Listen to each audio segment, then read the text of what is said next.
Tomate kambuma moko. Tika kaka matungulu bandembi. Yango ebeli. Tona ya chango na soso na biso. Na soupe yango sikoyo.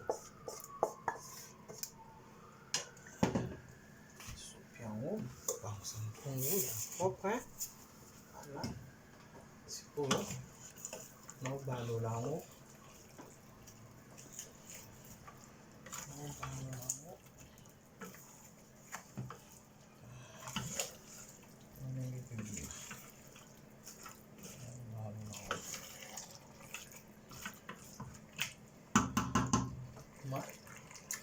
C'est bon. On a vu pilipili mibale kaka ya mbona bwake na kati.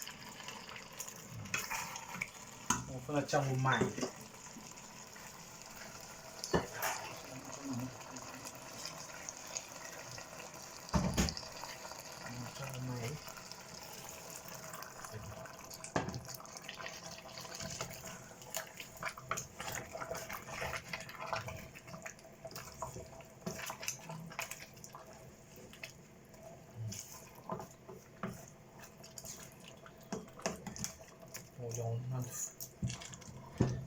Na fufu na pondu na ndunda pembe.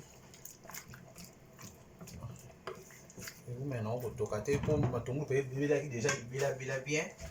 Donc bah 10 à 15 minutes c'est bon.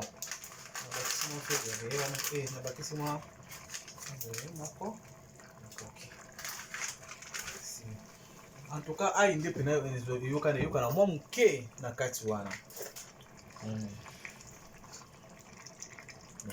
Finir yango.